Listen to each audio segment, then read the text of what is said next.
Welcome to another wonderful Susannah Calloway audiobook.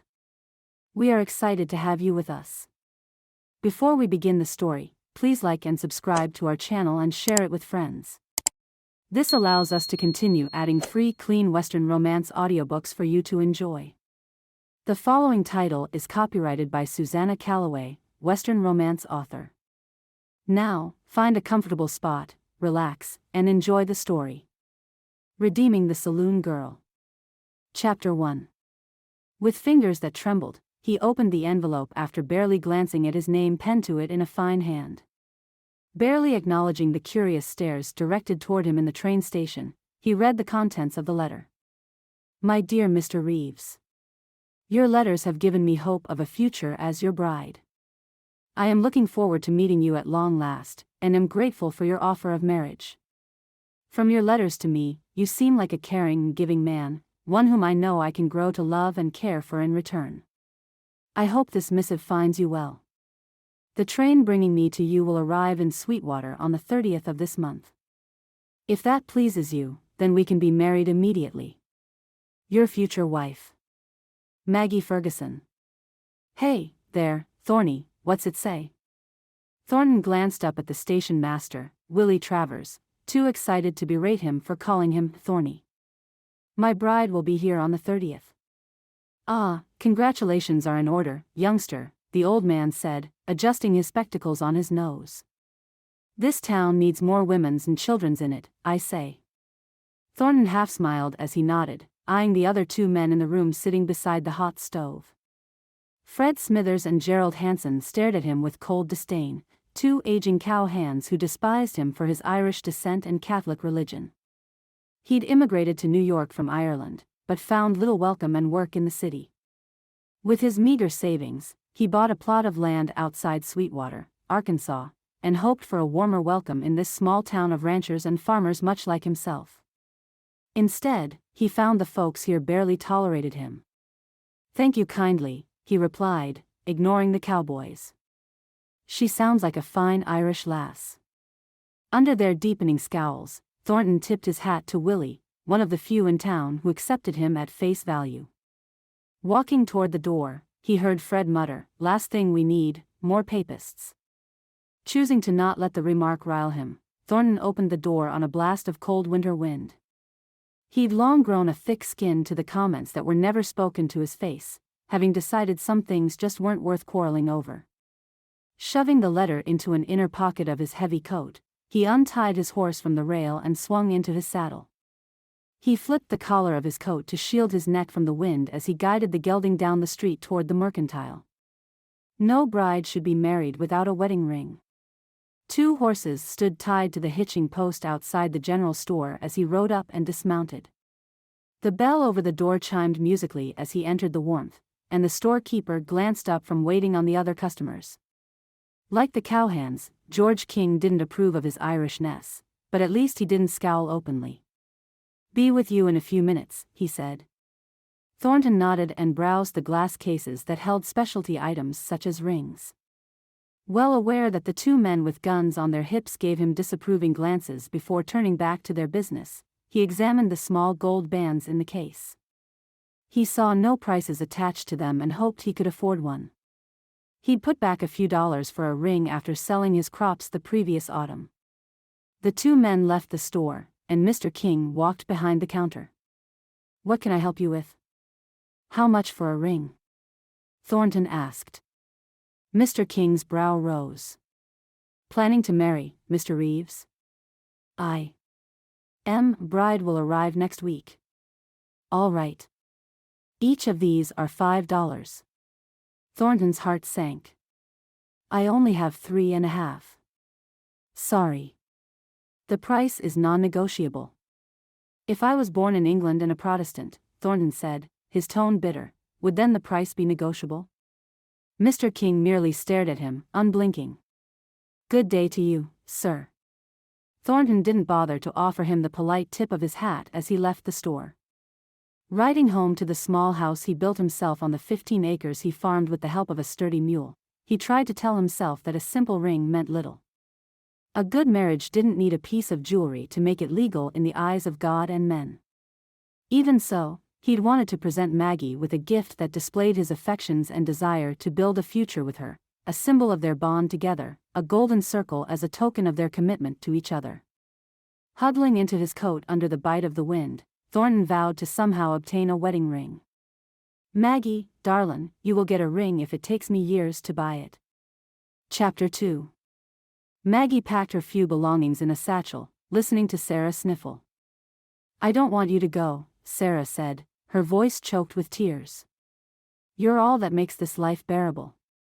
Determined not to cry herself, Maggie sat beside her on the narrow cot and took her hand. "Write to the bride agency," she said. "Maybe you can find a husband, too. Did you tell your man what you do to make your living?" Maggie stared at the floor, a wave of nausea rising in her throat. Sarah laughed. "I didn't think so. I will tell him." Maggie disengaged her hand from Sarah's to stand and pace the floor of her tiny room over the saloon. "I won't lie to him. I'll tell him the truth." "And what if he rejects you the minute you tell him you're a fallen woman?" Shaking with fear over that very real possibility, Maggie folded her hands together. "I'm praying that won't happen. Mr. Reeves seems like an honorable man. I didn't choose this life, you know that. I would never have chosen this life. None of us chose this. But men don't care, Maggie. Once you become a saloon girl, you're one for life." "I refuse to believe that, Sarah. Even the Lord Jesus refused to condemn a prostitute. When Mr. Reeves sees that I am trying to redeem myself, he will marry me." Maggie said it with much more certainty than she felt. Her stomach was shaking with the very thought of it. "For all our sakes," Sarah said, rising from the cot to embrace her, "I hope that is true." "I do, Maggie. I hope you escape this. Will you write me letters?" "Of course, I will." Tears rose in Maggie's eyes as Sarah brushed a tendril of brown hair from her face and tucked it behind her ear.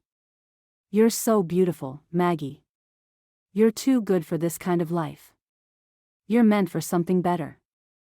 "So are you, Sarah." Maggie drew in a long breath. "Please, never give up hope that you can get away from this, too. Please, don't give up." Sarah walked to the tiny cracked and clouded mirror, examining her scarred face. Maggie knew how her friend had gotten those scars, and she felt very lucky she had thus far escaped a similar fate. A drunk and angry customer had slashed Sarah with his knife one night, leaving her mutilated for life. "I won't," Sarah murmured, running her fingers over the red marks. "But no man will want me as I am. You don't know that." Straightening, Sarah turned from the mirror and smiled through her tears. "You go and be happy. Come on, let's pack some food to take with you on the train before Mr. gets back." An hour later, Maggie stood on the platform with Sarah and a multitude of people waiting for the train, a canvas sack of fried chicken, cornbread, cheese, hard-boiled eggs and a small jug of water sitting beside her satchel. Over the 2 years since she'd begun working at the saloon, she'd managed to save some money, most of which lay hidden in her bag. While it wasn't much, it might be enough to live on for a short while if Mr. Reeves did indeed reject her as unmarriageable. In the distance, the train's whistle sounded its approach, smoke belching into the chilly air. Her emotions running the gamut of hope, excitement, regret and outright terror, Maggie hugged Sarah in farewell. "I'll write you every week," she said. "And I'll pray for you. Be happy, Maggie. Don't worry about me. I'll be all right. I'm going to miss you." "Me, too." As the train slowed to a halt beside the platform, Sarah walked away through the crowd waiting for the train's passengers or the mail. Maggie watched her go, her heart weeping although nothing showed on her face.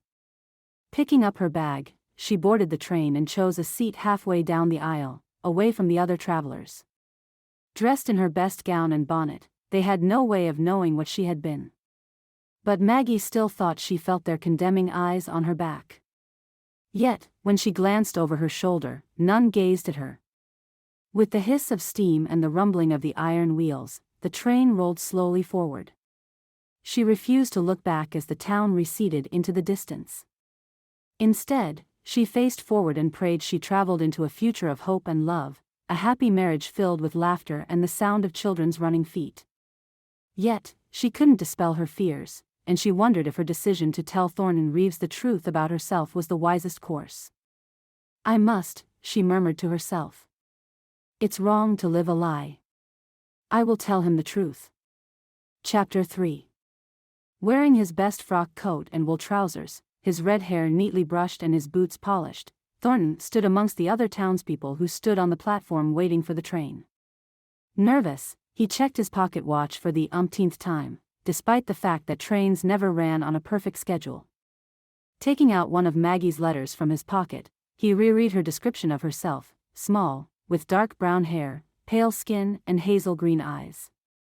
He hoped she was as comely as she sounded, yet even if her eyes were crossed and her legs bowed, he'd love her for the sweet spirit her letters revealed.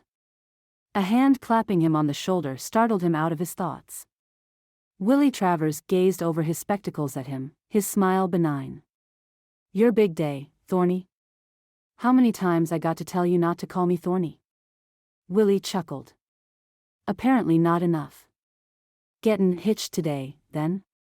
I hope so, Thornton answered. If Miss Ferguson is prepared to do it. Ah, yes, she must do some adjustin' to lookin' at your ugly mug. Thornton laughed. Aye, that be true, Willie. Handsome is as handsome does. The faint billow of smoke over the tops of the trees outside town heralded the arrival of the train. Excitement filled him and both anticipation and nervousness set his gut to roiling. Within minutes, he'd greet his bride and ask her to marry him as he gazed into her eyes. Perhaps he'd ask Willie to stand at his side during the ceremony. After all, Willie was one of the few who treated him as a human being and not some foreign sod. Voices around him arose as the train pulled into view. Steam hissed as it rolled, steel clanking, into the station.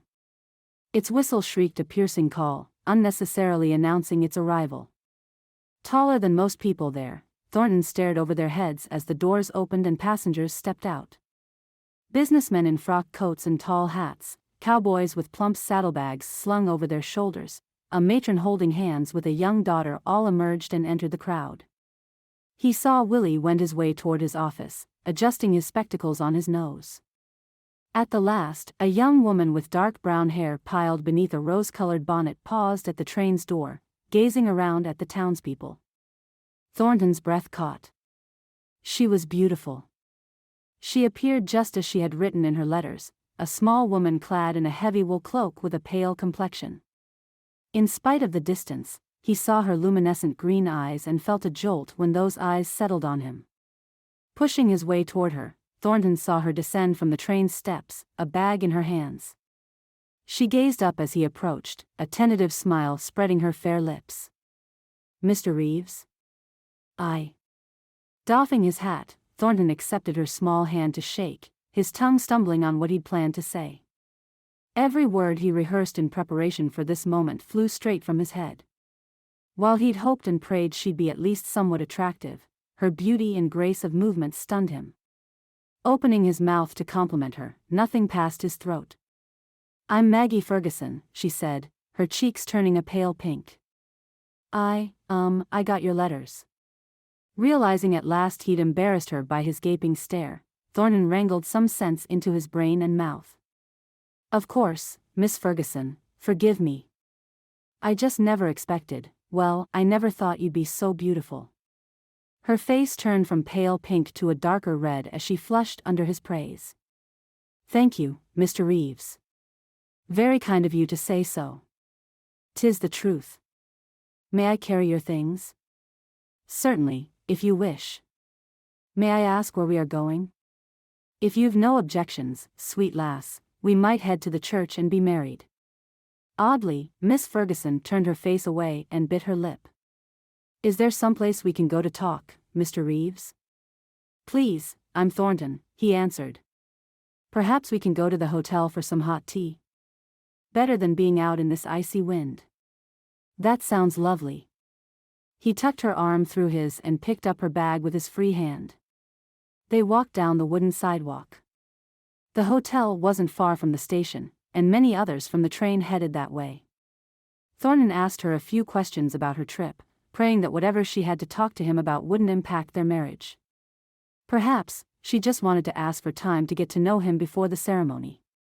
Inside the dining room, Thornton helped her take off her heavy cloak and helped her into a chair, then removed his own hat and coat. "A pot of tea," he told the girl who came to their table. "For two." Miss Ferguson seemed uncomfortable as he reached across the table to take her hand in his. "I know we are getting to know each other," he said, his voice soft. "I am Irish and a Catholic, and I make no apologies for either. I hope that is not what upsets you." "Of course not," she said, unable to meet his eyes. "I must tell you something, and I will make no apologies for my part. But I cannot marry you until you hear what I must say. And I pray that you'll still accept me as your bride." Puzzled, a knot forming in his stomach, Thornton waited as the girl returned with a platter bearing a steaming pot, cups, saucers, sugar, milk and tiny cookies. She poured for them both, then left their table. Dropping a spoonful of sugar into his tea, Thornton noticed Maggie did nothing.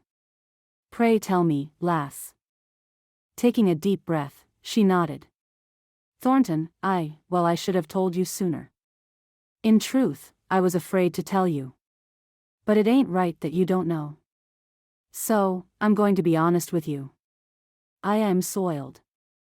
Stirring the tea in his cup, he frowned. "You told me you was a widow. That ain't hardly what I call soiled."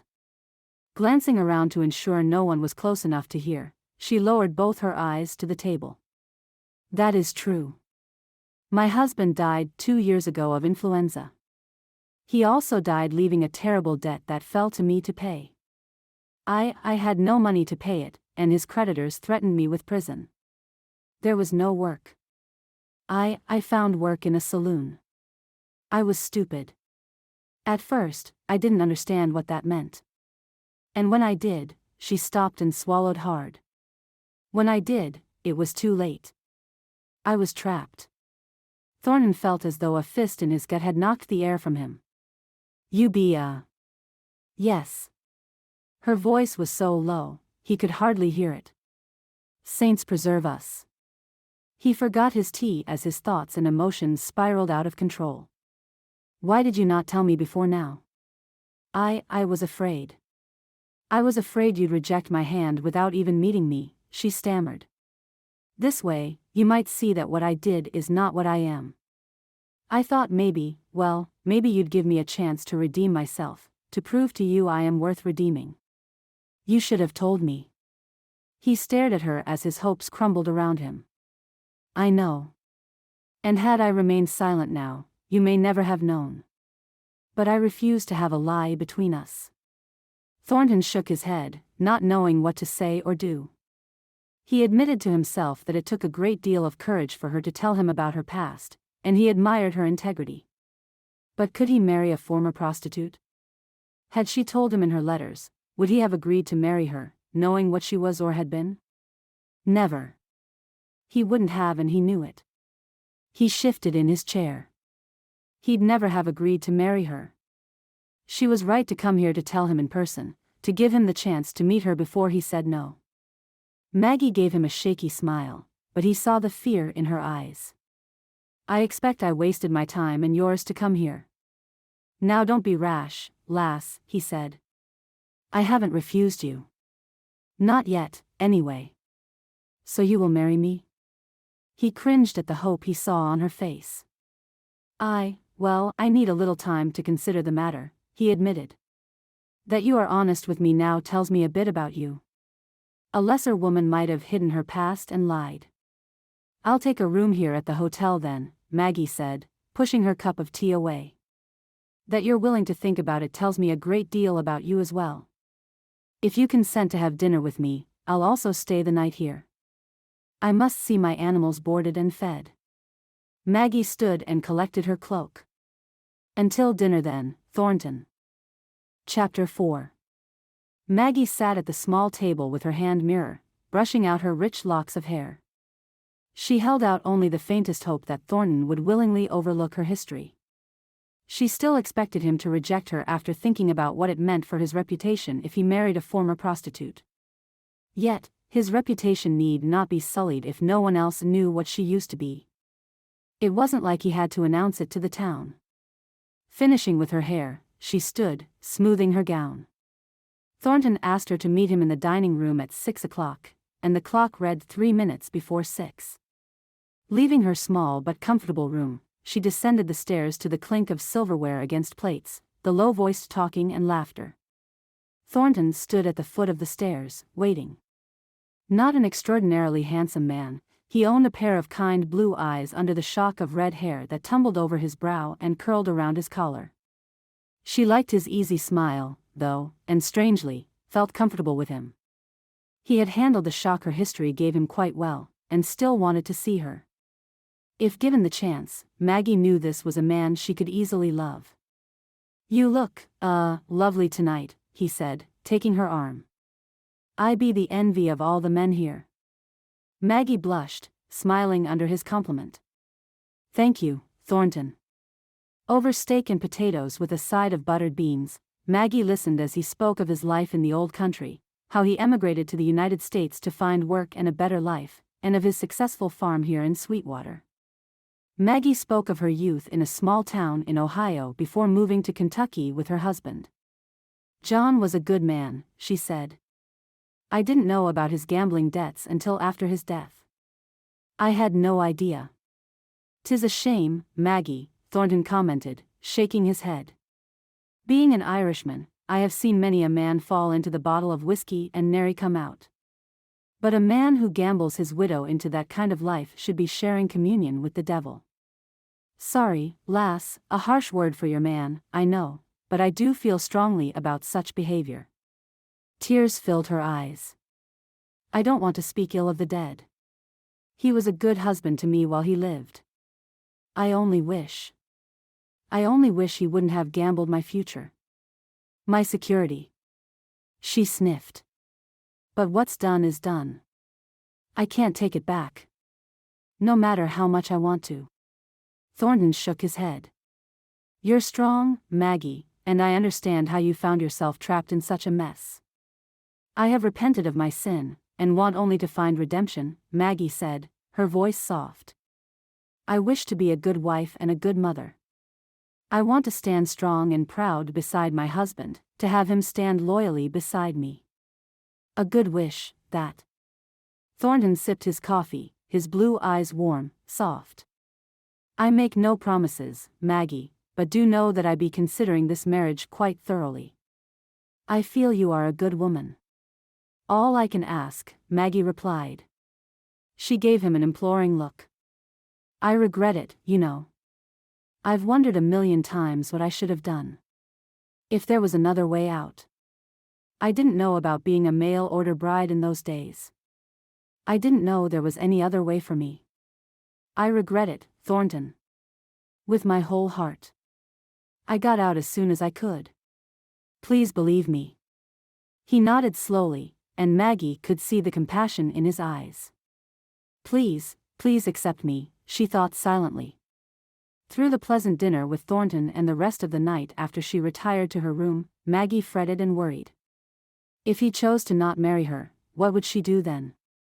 Present herself as the town's newest harlot to the saloon keeper? If she asked for work at any of the town stores, they might demand to know why Thornton had refused to marry her. Then what would she say? He refused to marry a lady of ill repute. On her knees beside her bed, she prayed for guidance and mercy, for a happy ending to her tale. Thornton may not have agreed to marry her, but he at least kept his mind open and gave her a chance to explain her circumstances. "Thank you for giving me the courage to tell him, Lord," she murmured. "Lying would make everything so much worse. And Lord, please look after Sarah for me." After extinguishing the lamp, Maggie crawled into the crisp sheets and thick quilts, shivering as she listened to the howling wind outside, battering at the window. Things could be so much worse. Lying awake and unable to sleep, Maggie dared to envision herself as Thornton's wife. She relaxed as she pictured herself helping him on the farm, feeding the livestock, cleaning the house, cooking his meals and washing the clothes. The very image of domestic happiness calmed her heart. Another chance, Lord, is all I ask. Another chance. Chapter 5. Thornton, too, lay awake, listening to the wind under the eaves. Tossing and turning, trying to get comfortable on the narrow bed, his thoughts raced. He knew he'd found the woman of his dreams, beautiful, lovable, caring, and gentle with a pleasant sense of humor. A woman to spend his life with. He knew without a doubt that had she not been a tavern woman, he'd have jumped at the opportunity to marry her. The more time he spent with her, the more convinced he was that she hadn't deserved the terrible circumstances that put her in that saloon. In death, her husband had made those choices for her. He'd known several prostitutes in his young life, and all were hard-bitten, unrepentant and cared not one jot for marriage or children. Maggie wasn't just different, she actively sought to get out of that life as soon as she could. What kind of man would he be if he turned away a dream because that dream once fell onto hard times? He forced himself to acknowledge her strength of character, to understand what drove her to be totally honest and upfront with him. She didn't trap him into marrying her first, then confess she'd once been a lady of the night. No, she had courage and decency enough to inform him beforehand, then give him time and space to make up his mind. At last he fell asleep, and dreamed of a dark-haired woman singing a song to a baby in her arms.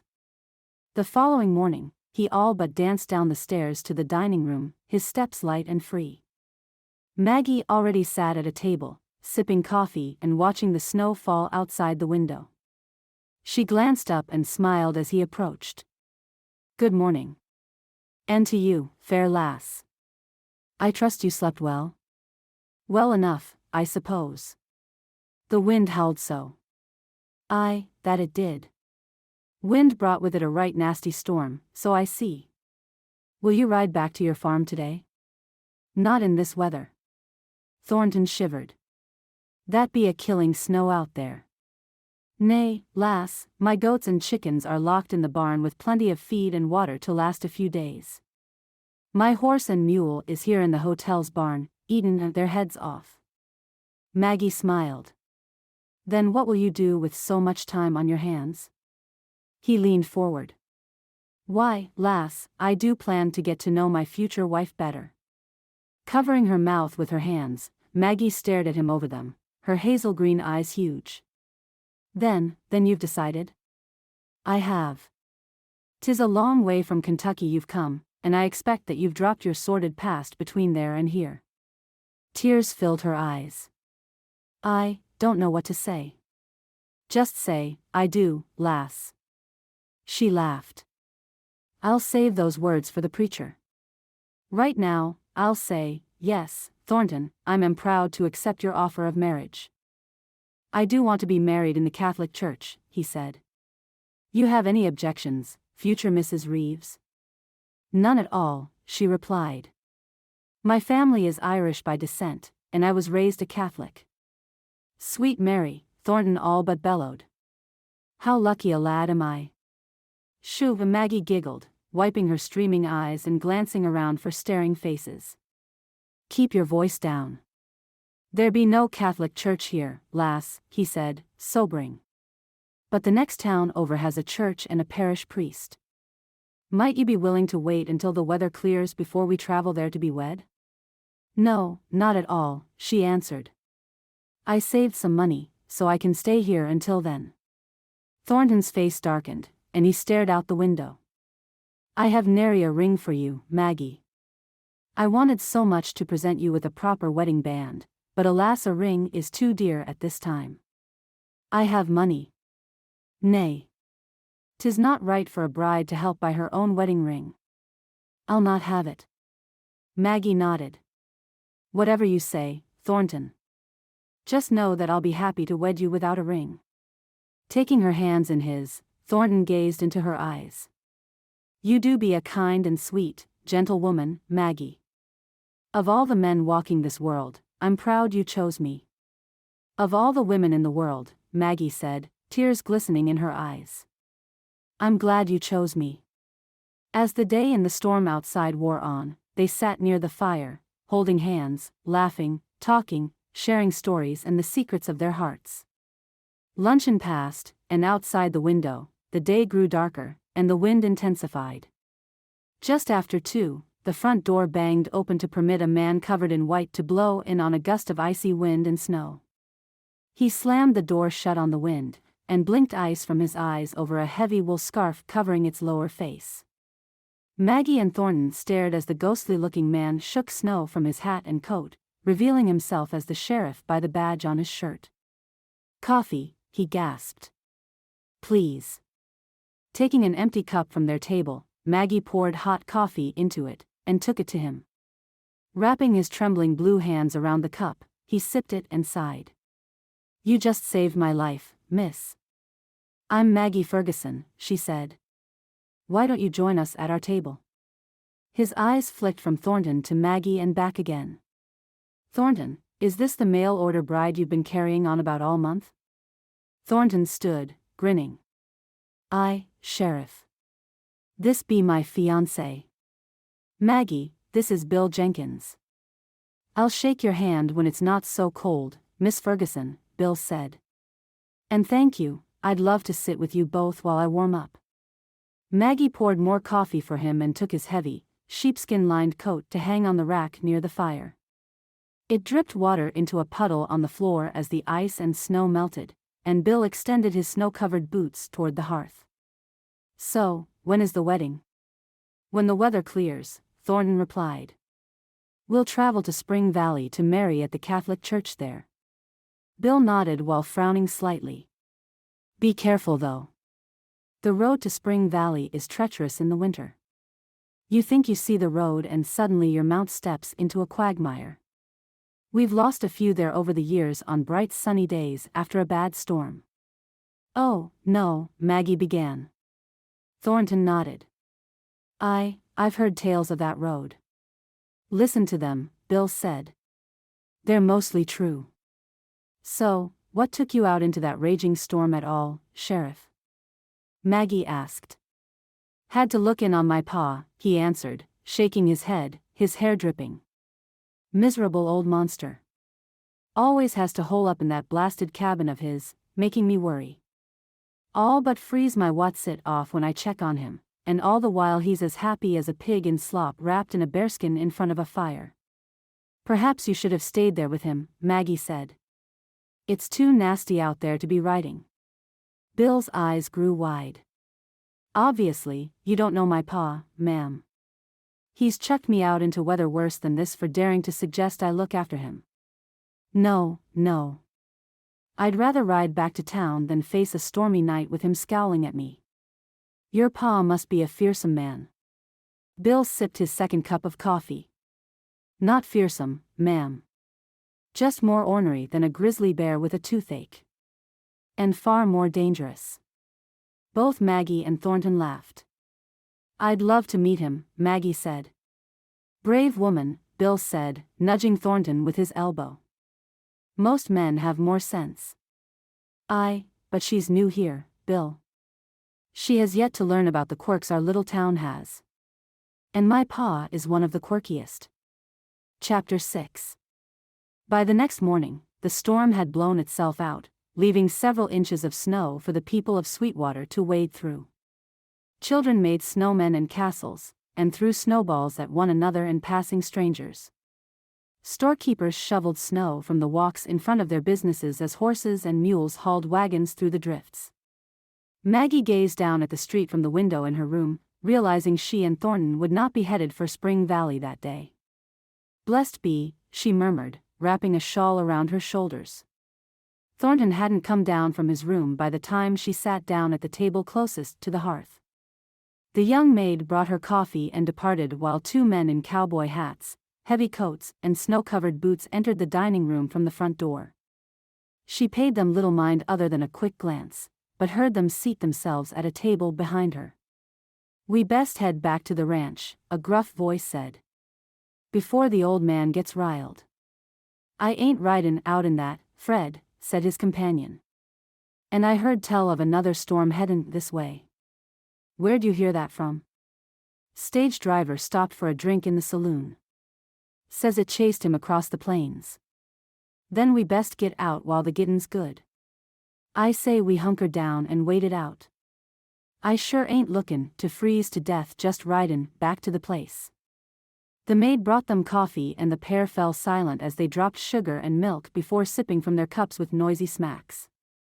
At their talk of another wicked storm on its way, Maggie suspected her marriage to Thornton would be put off yet again. While she didn't mind the wait, she knew he'd soon have to return to his farm to care for his stock. When he did, she wanted to go with him as his wife. Hey, Gerald, ain't that the papist over yonder? Maggie glanced up to find Thornton descending the staircase. His ready smile for her faded as his gaze settled on the pair behind her. Chips of blue ice replaced the warmth of his eyes as he crossed the room toward her. Bending, he kissed her cheek. Good morning, he said, sitting down. Sensing his tension, Maggie poured him a cup of coffee, troubled. What's wrong? She asked, her voice low. Nothing that a bit of common decency wouldn't cure, he answered, trying to smile. Hey, Irish, said the gruff voice. That your bride, then? Thornton scowled, but answered politely enough, Smithers. That she is. Well, why ain't you introducin' her to us, man? Grimacing as though he'd just bitten into something sour, Thornton gestured toward the two men behind her. Maggie, this here be Fred Smithers and Gerald Hansen. They work at the Double R Ranch outside town. Gentlemen, this is my fiancée, Miss Maggie Ferguson. Turning in her chair, Maggie smiled and extended her slim hand. Pleasure to meet you. Gerald Hansen's eyes bugged from his head. Well, I'll be a mangy dog, he gasped. I know you. Maggie lowered her hand. I'm sorry. I'm sure we haven't met. But her insides were raging. Thornton rose from his chair. Maggie, love, let's change tables and leave these lads to their coffee. Hell, no, you don't know me, Gerald continued. But I seen you in Kentucky. You a saloon girl, ain't ya? I spent a few evenings in the saloon, and I seen you there, chattin' up the boys.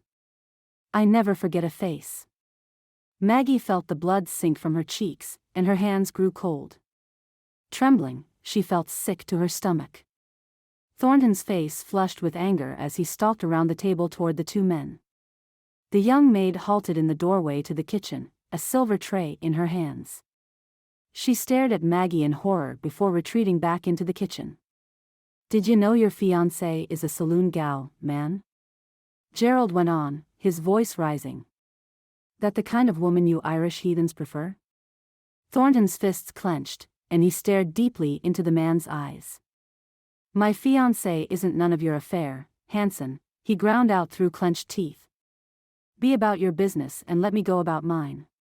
Maybe you be pimping for her, then. Thornton's fist lashed out and connected solidly with Gerald's bristled jaw, his head forced up and back. Gerald toppled backwards, taking his chair down with him. Maggie leaped from her seat, horrified, and backed toward the huge fireplace. At the same time, Fred picked up the coffee pot from his table and threw it at Thornton. Deflecting it easily with his arm, Thornton sent it crashing across the table, breaking cups and saucers, and sending coffee flying in all directions. Gerald struggled to his feet, his expression thunderous. Throwing himself at Thornton, the two grappled, punching one another in the face, arms, and shoulders. At first, Maggie thought Fred would stay out of the fight, but instead he jumped on Thornton's back, pummeling Thornton's head with his fists.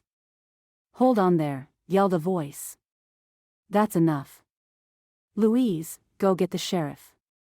Chapter 7. The hotel's owner, a stout, heavy man in a tidy suit, grabbed Fred by the collar and yanked him off Thornton's back and onto the rug. Maggie saw the young maid rush, coatless, out through the front door.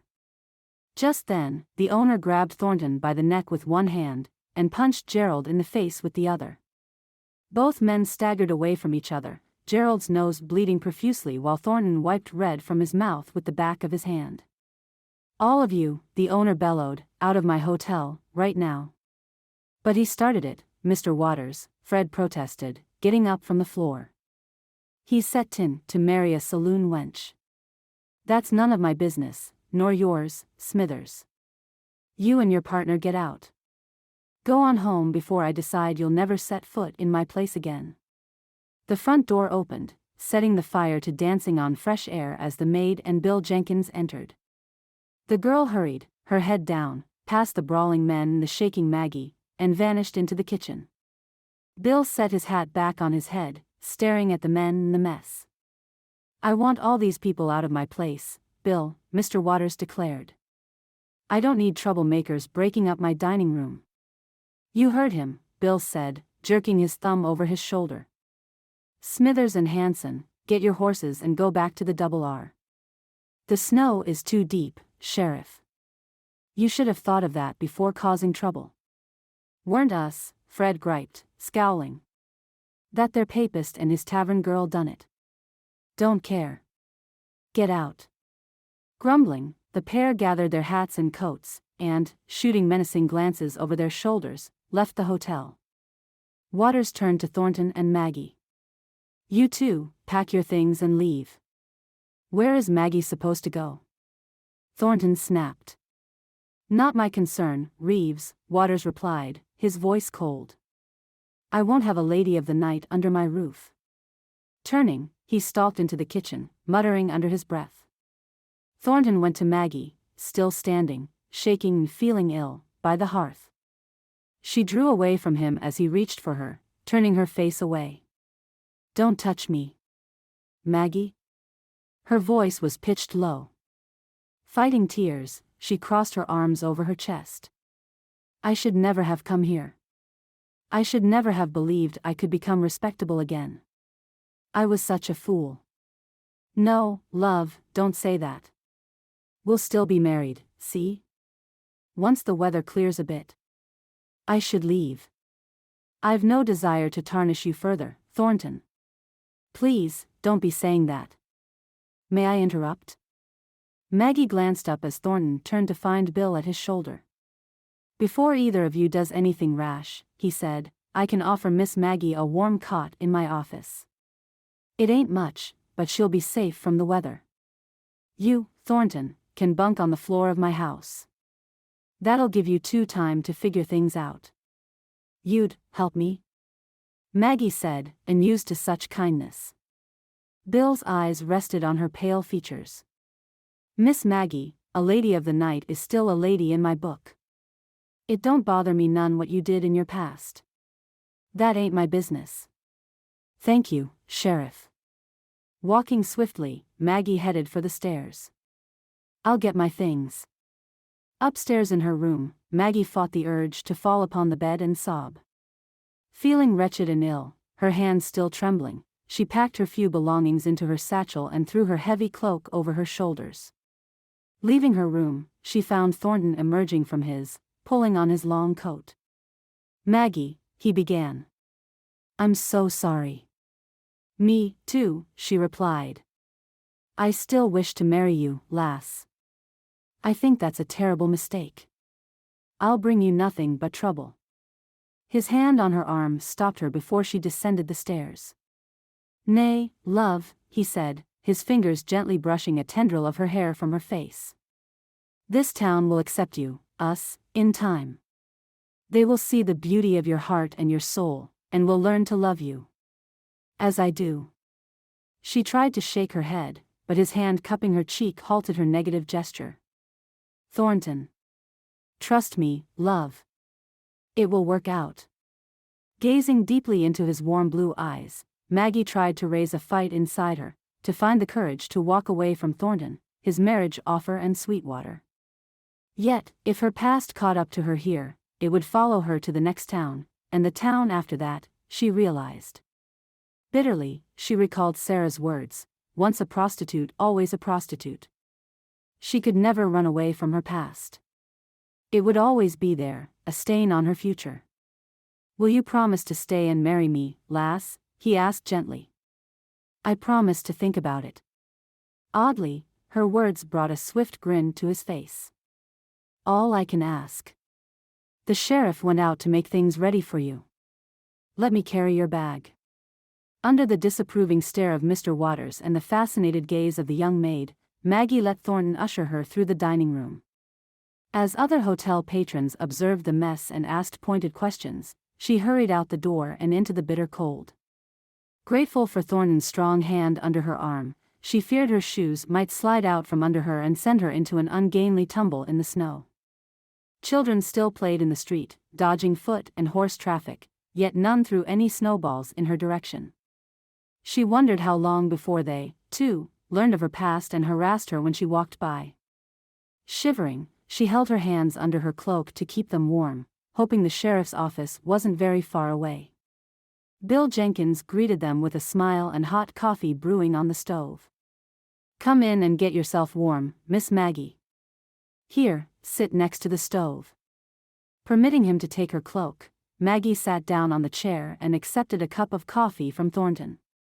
He then sat beside her, and took her free hand in his. "Thank you for this kindness, Bill," he said. "I won't forget it, I promise you."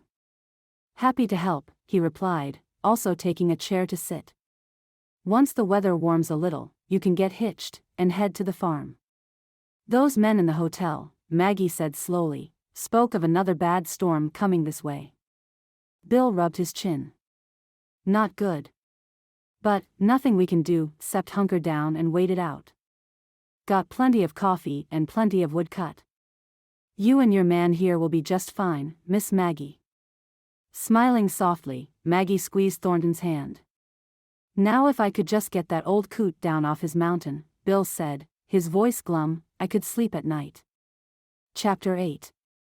The thick sheepskin Thornton lay upon kept him warm and comfortable enough, and the crackling fire burning on the hearth a few feet away made him drowsy. He couldn't sleep, however, for his worries over Maggie sleeping alone in the office racked him constantly. Bill dragged a cot piled high with quilts and blankets, complete with a pillow, to a place in front of the stove, and left a handy stack of wood ready. "She's no doubt quite warm and comfortable." Despite his knowledge that she slept safe behind a locked door, his imagination wouldn't leave him alone. Outside, the wind picked up and howled around the windows. Rising, Thornton shivered as he walked to the window and peered out. The storm whipped snow past the glass, the thick white blocking his view of the office a mere 100 feet away. A raging blizzard. After drinking a ladle of cold water from the bucket near the kitchen, Thornton wrapped himself in his blankets once more and lay down on the cot. He slept at last, lulled by the shrieking wind. The next morning, the blizzard remained in full force as Thornton struggled through the gale's onslaught and the deep snow, nearly blinded by the ice in his eyes. He carried a small covered pot of hot stew Bill made for their breakfast, taking it to Maggie. She must have seen him coming, for the door opened just before he reached it, and her hands pulled him inside. "Heavens," she commented as he staggered in, dropping snow from his shoulders and boots onto the floor. "Come in and get out of that wet coat." He handed her the pot. "P put that on the stove," he stammered, his teeth chattering. "Breakfast." As she placed it on the stove to warm again, she poured 2 cups of coffee and picked up a blanket. Wrapping it over her shoulders, she took another to him, and laid it across his back. Following her to the chair beside the stove, Thornton sat down, still shivering, feeling as though he'd never be warm again. "And I only walked from Bill's house to here," he muttered. Maggie huddled in her own chair, sipping her coffee. "That's a killer out there." "It is indeed, lass. I be grateful to be indoors next to a fire on a day like this." Maggie glanced at the pot on the stove. "What's in there?" "Oh, right. Your breakfast. Bill made a beef and lamb stew, excellent stuff. Eat once it gets hot again. I'm too hungry to wait." Thornton watched Maggie spoon the warm stew into her mouth, feeling his love for her grow with each passing moment. The more time he spent with her, the less important her past became to him. "And to think that had she written me first about her life in a saloon, I'd have passed her by and missed knowing or even marrying this wonderful, beautiful creature. I'm a very lucky fella," he muttered. "'Scuse me?"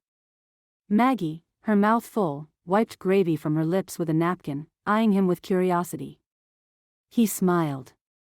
"Just muttering under me breath, lass. The door opened on a swirl of wind-driven snow and an icy blast of air. Maggie emitted a tiny shriek as the fire in the stove erupted with the influx of fresh oxygen. Bill Jenkins shut the door and leaned against it as though the blizzard might open it again out of spite.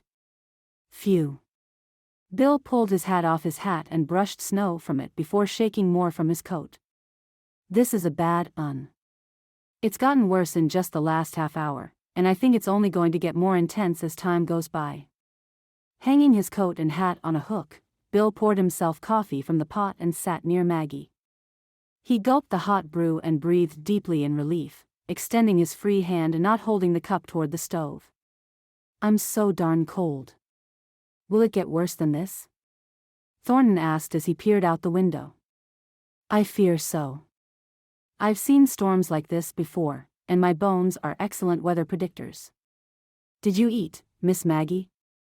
Yes, your stew is excellent, she said. Thank you. More where that came from, he replied. My late mother's recipe. Are you riding out to check on your pa? Thornton asked. Bill snorted. In this? If that old coot has a lick of sense, he's sitting like we are in front of a fire inside 4 stout walls. If he don't have any sense, then may God have mercy on him. Thornton laughed. I be certain he's fine up there on his mountain. He's been known to hunt bears in weather like this, Bill said. Says the best way to catch a bear is when he's sleeping. I've heard of people getting lost in blizzards like this, Maggie said. Go to the outhouse and can't find their way back. That's the truth, Miss Maggie, Bill said, gesturing toward the windows with his cup. Too easy to get turned around and walk in the wrong direction. Your tracks are wiped clean the minute you step out of them. The door blew open on a fresh wash of icy winter air. Sheriff? A woman staggered in, her face and hands blue with cold and dripping ice, her blonde hair now white with snow. Bill rose from his chair as Thornton hurried to close the door behind her. Mary? Stumbling, the woman reached for Bill, grasping his hands. It's Thomas, Sheriff, she gasped, shaking with cold and fear. He was in the woodshed chopping. The axe slipped, it cut his leg. Bad. So bad. The doctor weren't there. Bill slung his coat on and quickly buttoned it, seizing his hat. Thornton also donned his as Maggie threw her cloak over her own shoulders. Wait a minute, lass, Thornton said, his arm pointing toward her. You should stay here. No, I want to help. There must be something I can do. With that, Maggie pulled the sobbing woman in close, trying to comfort her. As Bill led the way out of the office, Thornton walked behind the women, making sure they followed right on Bill's heels. Even in the dense whiteout, Bill seemed to know his way, hurrying, yet not walking so fast the others couldn't keep up. Thornton knew Mary's house stood 3 blocks down and 2 over, and by the time they reached it, he felt frozen to the core. Mary's husband, Thomas, lay on the floor of the house, unconscious. His leg had nearly been taken off just below the knee. 2 young boys had kept him from bleeding to death with a makeshift tourniquet or sorts, yet blood still seeped onto the rug beneath him. Thornton heard Maggie gasp from behind him, and Mary dropped to her knees beside her husband, crying. The doctor could be back, Bill said, taking in the scene in a fast glance. We've got to have him. I'll go. Thornton wheeled to stare at Maggie in shock. Are you daft, woman? You can't go. He might not even be there. I have to go. You and Bill are needed here. Where does the doctor live? Bill took off his coat and hat, gazing down at the stricken man. She's right, Reeves. I need you here. We may have to saw. We may have to do something here, and I need you to help me. This man might be facing his maker if we don't get at it. Boy, fetch the longest rope you can find. As Mary's young son bolted from the room, Bill set his hand on Maggie's shoulder. This is what I want you to do, Miss Maggie, he said, his tone grim. Take the rope and tie it to a lamp post at the end of the house. I hope it'll be long enough to get you all the way to the doc's house. Wrap it around every post you pass. Where does the doctor live? At the front door, turn to your right, Bill said. Keep going straight for 5 houses. Then turn to your left and go down another 4 houses. It's a gray house with a picket fence around the yard. 9 houses down. Maggie smiled. Doesn't sound difficult. Without a blizzard, it ain't, Bill reminded her sternly. But in this, you could lose your way quite easily. We'd find you after, buried in snow not 3 feet from shelter. That's why the rope is so important. Take it, then follow it back. The boy ran in, a large coil of rope over his shoulder. Good lad, Thornton said, taking it from him. Help your mum there. Mary rose from her knees before Thornton could open the door to start Maggie on her way. She grabbed a pair of fur mittens from the cloak rack and put them in Maggie's hands. Take these, she said, tears of fear still streaming down her face. And God bless you. I'll find the doc, Maggie said, giving her a quick hug. Try not to worry. Outside, Thornton tied the rope to the porch pillar, then handed the coil to Maggie. Though the wind screamed around them and blew snow into their faces, Thornton bent his head and quickly kissed her cold lips. Stay safe now, love, he said. I need you to come back to me. If you aren't back in 20 minutes, I'm coming for you. I'll be back before then. I promise. I don't like this. Thornton pulled her close. No. You're not going. It's not safe. I have to go. Maggie pulled away from him. A man might die. I have to go. Please, Thornton. Maggie tore away from him and started down the steps. I'll be back. I promise. Chapter 9. Taking the rope, Maggie walked to her right off the porch of Thomas and Mary's home and down the street. As she walked, the wind pushed her along, often making her stagger. Though she'd barely gone to the next house, she felt the winter chill deep into her bones. Though the fur mittens made wrapping the rope around the next lamp post difficult and awkward, she forced herself to keep them on. Frostbite lingered in the air, and already her feet in her boots had grown numb. Stumbling to the next house, blinking ice from her lashes, she wrapped the rope around its porch pillar and moved on. The deep snow made it difficult to walk through, and its icy fingers trailed down her neck despite her hood. Memorizing the count, she made it to the 3rd house and needed to rest, gasping for breath.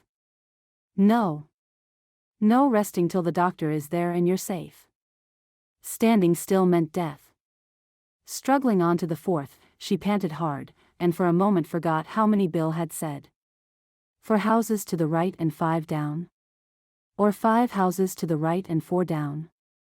Gasping for breath, feeling the cold freeze her lungs, Maggie worked her way to the next house, wrapping the rope around the wooden post, and stumbling on.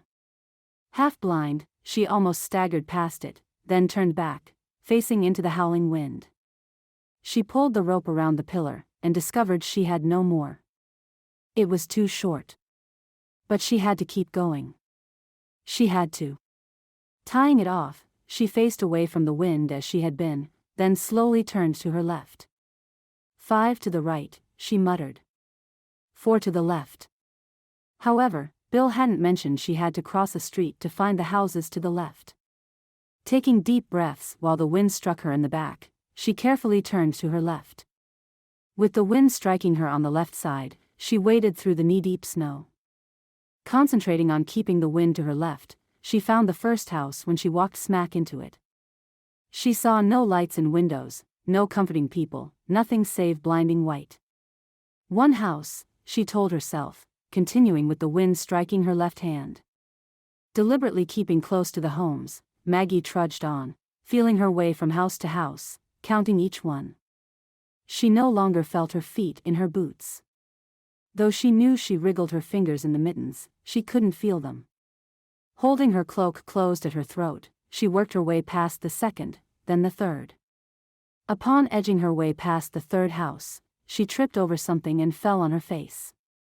Her heart beating wildly in her chest and now covered in snow and ice, Maggie fought her way to her feet. She grasped something hard as she did, realizing it was the picket of a fence. She'd reached the doctor's house. Triumph filled her as she staggered, her hand on the fence posts until she found the gate. "Please be here, please be here, please be here." Her screams overrode the wind as she faced into the blizzard and crossed his yard to his porch. The door opened under her pounding, and she all but fell into his entryway. What the devil? Maggie found herself pulled into sudden heat and light, blinking melting snow and ice from her eyes. "Are you the doctor?" "Yes, but I don't know you." "Maggie Ferguson," she gasped. "A man, cut his leg, axe. Must come. Please." All right," he said, hurrying to his coat rack.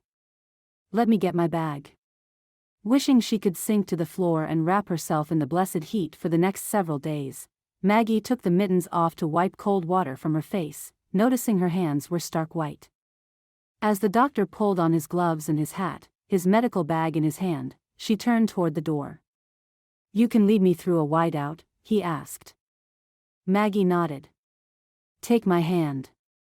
With the doctor's hand firmly clasped in her left, Maggie waited, giving him time to close his front door. Concentrating, Maggie walked forward and then to the right, counting each house as she passed it.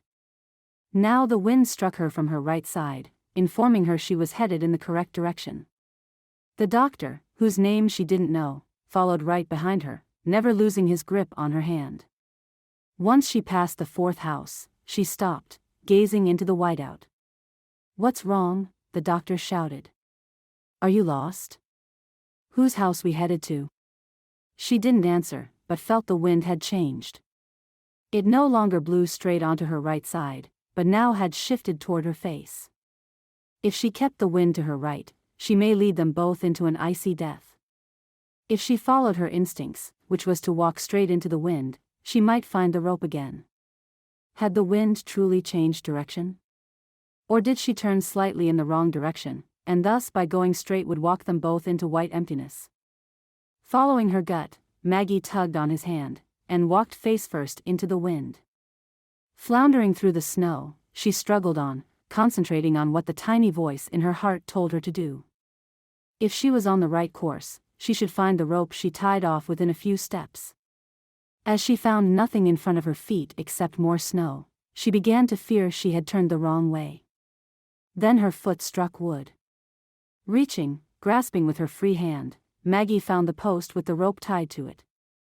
The wind made it impossible to speak, but she tugged on the doctor's hand and ran her own over the rope as they both floundered on through the deep snow. By focusing on each foot in front of the other, Maggie dragged the man with her, never losing her grip on the rope. Though she knew she may lose that hand to frostbite, she never let it go, even for a moment. Should she release it to warm her hand, she knew she may never find it again. And the two of them would die a mere few feet from warmth and safety. Exhausted, frozen to her marrow, Maggie stumbled over the last knot in the line. She'd reached Mary's house. Blinded by the snow, she led him up the porch steps and tugged on the doorknob. The door opened unexpectedly, all but dropping her to her knees. A strong hand held her up and pulled both her and the doctor inside. "Praise be," Thornton breathed, holding her close to him. "I was just coming for you. You were gone too long, I thought I lost you." Chapter 10. Unable to speak, Maggie let him hold her, her chilled and icy face buried in his chest. Dimly, she heard Bill hurry the doctor toward the fire to get him warm, explaining the situation. As they vanished into another room, Thornton set her down on a stool near the hearth, and took her cloak and mittens off of her. "Lad, fetch something hot for her to drink." Kneeling, he pulled her boots from her, and briskly rubbed her feet and toes with his hands. Agony streamed from her frozen feet, and she cried out. But Thornton continued to work blood back into circulation, his blue eyes anxious at the pain he caused her.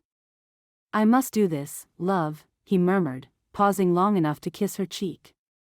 "I'm so sorry it hurts, but I must." "I know," Maggie gasped. "Thomas?" "We got the bleeding slowed," Thornton replied. "We worked to try and set his leg bone, and wrapped it tight. Hopefully, the doctor can finish it and he'll keep his leg. The boy returned with a cup of hot coffee and handed it to Maggie. Thank you, she said, her voice hoarse. Her cold hands warmed quickly around the cup, but her shivers began in earnest. Thornton wrapped her in a quilt, dried her hair with a towel, then knelt once more at her feet to rub both them and her legs. Cup after cup of steaming coffee went down her throat before she finally stopped shivering. Still, she kept the quilt wrapped around her, and admitted her toes and feet tingled with renewed circulation. I want the doctor to look at you when he can, Thornton said, keeping her feet hard against his stomach for added warmth. I'm fine, Maggie said. I just need to rest. You're a brave lass, he said, smiling. You have the courage of 10,000 Irishmen. Maggie snorted. Because I went into a storm to fetch a doctor? That's not just any storm, Bill said, emerging from the room. Beyond him, Maggie saw the doctor talking with Mary as her husband lay on the bed, covered in blankets. The outline of his body showed 2 legs under the covers, not one. Thank you, Lord. Storms like this are rare in these parts, Bill went on, accepting a steaming cup from the boy with a nod of thanks. You're an impressive young woman, Maggie. So she has a few brains in her head, eh? Thornton grinned into her startled face, and kissed her quickly on the lips. A fine beauty with some God-given sense, he murmured. She can't possibly be Irish. Maggie laughed, leaning against his shoulder. You boys are exaggerating a bit, don't you think? Not at all. The doctor, whose name she finally learned was Wilson, shook his head as he sat near the fire. So, you're Maggie, am I right? When you dragged me out into that blizzard, I thought I'd never come out again. I expected us both to die. Truly. Do you not recognize the danger of a whiteout like that? It's just snow. Dr. Wilson threw his arms into the air. Just snow, she says. Thornton clasped her hand in his. Leave off, man. You both are all right, and it does nothing to keep on her about it. Will Thomas keep his leg? Maggie asked. Will he live? Since your courage got me here, Wilson said, sipping at a shot glass of whiskey, I'd say yes to both. He may have a limp for the rest of his life, but at least he'll have both. Leg and life. Unless things go bad. Which is why I'm here, hopefully to avoid that. Maggie nestled into Thornton's shoulder as Bill poured more whiskey into his glass. Mary walked from the bedroom, closing the door most of the way, but leaving it open probably in case her husband woke. I expect you all to stay here until the storm passes, she said, glancing about the crowded room. I have a nice pork roast in the oven, with plenty of potatoes and carrots from my garden.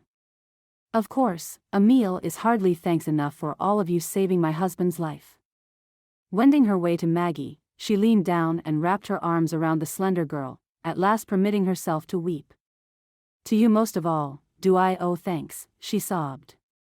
What you did was incredible and impossible. But because of you, I still have Thomas. Really, ma'am, Maggie stammered, her own tears rising. Anyone would have done the same. But not anyone would have succeeded. Did I hear correctly? That Thornton here is your fiancé? Yes. Congratulations to you both. Mary wiped her face with her apron and smiled, her lips trembling. You have courage, my dear, and much more. Unless you already have someone in mind, I'd like to stand with you at your wedding. And no, Martha stammered. I don't have anyone. Until now, that is. Good, it's settled then. Besides, we have to do something to stop the wagging lips around here. With that, Mary turned and bustled into the kitchen, leaving Jaws gaping behind her. Maggie sucked in her breath. She knew. She knew who I used to be and still offered to stand with me. Ignoring the confused glances of Thornton and Bill, she followed Mary into the kitchen. You knew? I heard. Mary checked her roast in the oven and the vegetables cooking on the stove before turning. Were you what they say, Maggie? Deciding it useless to hide and not worth lying about, Maggie answered, yes. If our Lord felt mercy toward a fallen woman, Mary said firmly, so can we. People will gossip, Maggie, as people tend to do. You will be talked about. I know that. But give them time, Mary added. They will forget your past and embrace you as a good wife to your husband. Eventually. Maggie stared at the fire. How do you know that? She tried to keep the bitterness from her tone, and failed. I know, Mary said, her voice confident enough to raise Maggie's head. I happen to be married to Sweetwater's mayor. Maggie, you saved the mayor's life, and I plan to tell everyone you are responsible. Maggie's jaw dropped. But it wasn't just me, she protested. It was Bill and Thornton and Doc Wilson who saved him. Yes, it was a combined effort, I'll admit, Mary said, sitting down at the table and brushing strands of hair from her face. But only you brought the doctor. And only you could have done it without killing him and yourself. Had Bill gone in your stead, all three would have died. I don't agree. Mary shrugged, smiling a little. I don't care, child. It's what I plan to tell the town. As well as my husband. But, Maggie said slowly, you shouldn't. Dear, please check the roast in a few minutes, Mary said, rising and bustling toward the kitchen door. I want to look in on Thomas. That drat doctor sometimes likes his drink a wee bit too much, and so, I feel obligated to check on him, too. Epilogue. A week later, Maggie, with Thornton at her side, rode through clear sunshine on a nearly dry road toward the neighboring town of Spring Valley. After the blizzard blew itself out, the weather turned almost spring-like as though an apology for its previous aggression. Warm dry winds melted the snow, and folks in town went about their business with only light coats or cloaks. Thornton returned to his farm to tend his stock while Maggie remained with Mary, helping her look after Thomas as he slowly recovered from his injury. Riding Thomas's tall black gelding, Maggie reached over and took Thornton's hand. He blew her a kiss and a wink. A fine day to be getting married, lass? I couldn't have asked for better. Glancing over her shoulder, Maggie smiled at the procession trailing behind them. Mary drove the small buggy with her two sons, clad in her best Sunday gown and bonnet. Thomas, unable to attend, complained about not being able to go while thanking Maggie and Thornton for their parts in keeping him alive and walking on two legs. Bill, happily agreeing to become Thornton's best man, rode his horse behind Thornton's. True to her word, Mary made it clear to the people of Sweetwater that Maggie and Thornton, as well as Bill, were responsible for saving the mayor's life. Did I tell you, lass? Thornton said. The hotel offered us his best room free of charge. And just last week he would never have a fallen woman under his roof. Amazing. People's opinions change with the wind, Bill commented. The way of the world. Some people just need to let go of their prejudices, Mary said, and open their minds and hearts. Judging from how many insisted on attending the wedding, Bill observed dryly, most of the town did just that. As he spoke, he jerked his thumb over his shoulder at the line of horses and carts following them along the road. I hope the church has room for them all.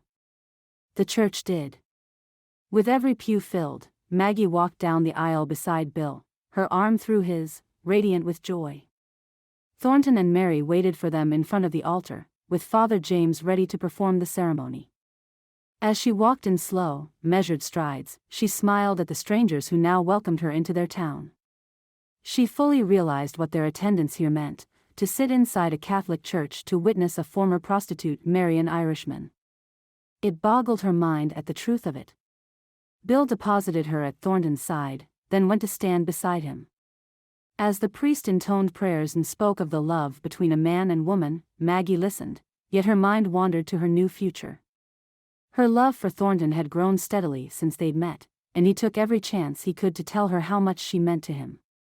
It still amazed her how much her life had changed over the last few weeks, as though she'd stepped from her past and into her future as easily as she changed her gown. Do you, Thornton Reeves, take this woman to be your lawful, wedded wife? To have and to told, in sickness and in health, for richer or poorer, till death do you part? Thornton gazed into her eyes. I do.